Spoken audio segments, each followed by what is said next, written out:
सबसे पुरानी सभ्यता का नाम पता है आप लोगों को? सिंधु, हिंदुस्तान की सबसे पुरानी सभ्यता। यहाँ के लोगों का दारोमदार व्यापार से जुड़ा लगता है। ये वाकई हैरत की बात है कि मोहनजोदड़ो और हड़प्पा में कई सारी चीजें ऐसी हैं, जैसे कि वेशभूषा और दस्तकारी, जिनमें हमें आज ही के रहन सहन की झलक मिलती है। सड़कों के किनारे छोटे छोटे दुकानों का होना आज ही के हिंदुस्तानी बाजारों की तरह। नमस्कार, मैं विरोचन पत्थरों को काट कर सपाट आयताकार और चकोर टुकड़े बनाता हूँ।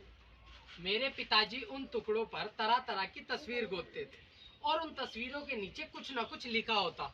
मेरे बनाए हुए मोहर व्यापारियों के बड़े पसंद आते हैं। इससे उनके अलग अलग व्यापार का पता चलता। शहर के सारे शिल्पी, कुम्हार, सुनार, ईंट बनाने वाले, नाव बनाने वाले, पत्थर आदि का काम करने वाले, सबको मेरी जरूरत थी, क्योंकि हर व्यापार की अपनी एक अलग मोहर थी। तभी तो मेरे पिताजी की दुकान बड़ी मशहूर थी। हर व्यापारी उनकी दुकान पर आता और तो और उनकी दुकान तरह तरह के मोहरों से सजी एक छोटा सा चिड़ियाघर लगती थी, जैसे चौड़े मस्तक वाला विशाल हाथी, जैसे सुंदर सींगों वाला बैल, धारियों वाला शेर, दलदल में रहने वाला एक सींग का गैंडा और पानी में रहने वाला मगर। पिताजी छैनी का रखी है, मुझे भी मोहर बनानी है। वहाँ दीवार के किनारे एक कतार से अलग अलग औजार रखे हैं और वही तांबे के बर्तन भी रखे हैं। आज से 5000 साल पहले लोग लोहे का इस्तेमाल नहीं जानते थे। अरे क्या हुआ? भैया देखो ना, मेरी चिड़िया नाली में गिर गई है। अरे तो इसमें रोना क्या है? तू जंजार को जानती है? उसके चाचा मिस्र से आते हैं, नए नए खिलौने भी लेकर आते हैं। तेरे को चाहिए? आ चल मेरे साथ। भैया, इसने मेरी चिड़िया अपनी नाली अपने मुंह में दबा रखी है। अबे चिड़िया नहीं है ये सीटी है, सीटी देखनी है। भैया पता है, मेरे पिताजी के दोस्त है ना, मेरे चाचा जहाज से आते हैं, व्यापारी हैं, मेरे लिए बड़े सुंदर सुंदर खिलौने और हार लाते हैं। तुम्हें उन्हें देखनी चाहिए। वो पता है, इन्हें दूसरी नदी की घाटी तक ले जाते हैं। उस देश का नाम मिस्र है, मिस्र। वहाँ की स्त्रियाँ इन हारों को बहुत पसंद करती हैं और वहाँ की रानियाँ तो पहनती भी हैं। ये हार एकदम असली होते हैं। हाँ, तो हमारे यहाँ के लोग जो पत्थर और लकड़ी के हार बनाते हैं, ये कुछ कम सुंदर नहीं लगते क्यों भैया? और क्या, हमारे यहाँ की सड़कें एकदम सीधी और साफ होती है। अच्छा, वहाँ के लोग ना रेगिस्तानों के पत्थरों से ऊंची ऊंची इमारतें बनाते हैं। तुझे पता है, जब हमारे यहाँ के व्यापारी वहाँ मिस्र में जाते हैं ना, तो वहाँ ग्राहकों की भीड़ लग जाती है और वो हमारा सारा मुलायम कपड़ा खरीद लेते हैं और उसे जिंदगी भर पहनते हैं, मरने के बाद भी। तुम्हें कैसे पता ये बात? तुम्हारे चाचा ने बताई थी। तुम्हारी इतनी हिम्मत मेरे चाचा से बात करने की? तुम्हें ये पता है, जब मिस्र में कोई मर जाता है ना, तो उसके शव को संभाल कर रख दिया जाता है। कहानियाँ बहुत बनाते हो। अरे नहीं नहीं, ये सच बोल रहा है। हाँ, कसम से। वो खजूर खाने मेरे चाचा लाए मिस्र से। चलो। तत् त्वम असि, जिसकी आप खोज में हैं वो आप स्वयं हैं।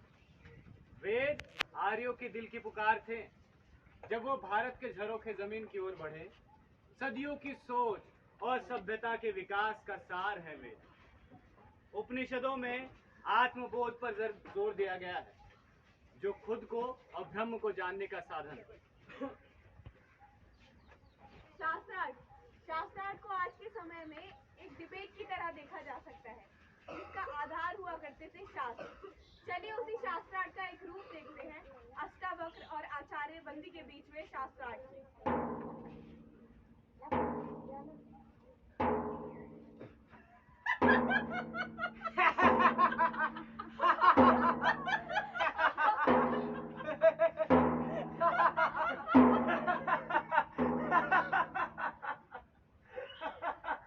ब्राह्मण देवता, आप सभा को देखकर इस तरह क्यों हंस रहे हैं?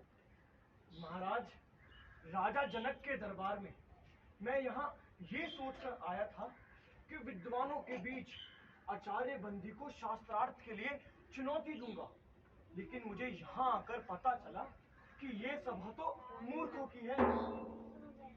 पूछे आप अपने इन विद्वानों से, ये किस पर हंस रहे हैं? मुझ पर या मुझे बनाने वाले उस कुम्हार पर? किस पर हंस रहे हैं ये लोग? ब्राह्मण कुमार, मुझे और मेरे इन दरबारियों को इस अज्ञान के लिए क्षमा करें, लेकिन आप आचार्य बंदी से शास्त्रार्थ के लिए व्यक्त नहीं है। आचार्य बंदी से शास्त्रार्थ में हारने वाले को जल समाधि लेनी पड़ती है, यानी कि मृत्यु। महाराज, आचार्य बंदी से शास्त्रार्थ करने के लिए मुझ पर गुरु कृपा ही काफी है। मैं आपसे विनती करता हूँ कि आप आचार्य बंदी को मेरे सामने प्रस्तुत करें। मैं हूँ आचार्य बंदी। ये बालक करेगा मुझसे शास्त्रार्थ? हाँ, तुमसे शास्त्रार्थ करने के लिए ये बालक ही काफी है। आओ तो बताओ प्रपंच क्या? जो कुछ दिखाई देता है वो प्रपंच है। भ्रम को कैसे जाना जा सकता है? भ्रम को सही सामाजिक व्यवहार, आध्यात्मिक चिंतन, ध्यान पूर्वक सुनने, नित्य अनुभवों पर विचार करने तथा निष्कर्षों का मनन अर्थात समाधि में जाकर जाना जा सकता है। क्या उसे तर्क से जाना जा सकता है? नहीं, किंतु तर्क सहायक हो सकता है। क्या उसे प्रार्थना या भक्ति से जाना जा सकता है?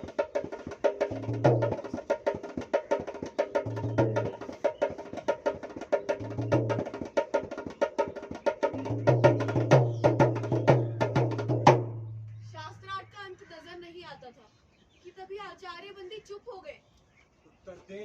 उत्तर दे आचार्य बंदी। मैंने अपनी पराजय स्वीकार की। मैं जल समाधि लेने के लिए तैयार। अष्टावक्र की जय, अष्टावक्र की जय। नहीं, आपको जल समाधि देने के लिए नहीं आया हूँ। याद करें आचार्य का हूँ, मैं उन्हीं का पुत्र हूँ। महाराज, शास्त्र को शस्त्र ना बनाए। शास्त्र जीवन का विकास करते हैं और शस्त्र जीवन का विनाश। जितना पुराना है हिमालय, जितनी पुरानी है गंगा,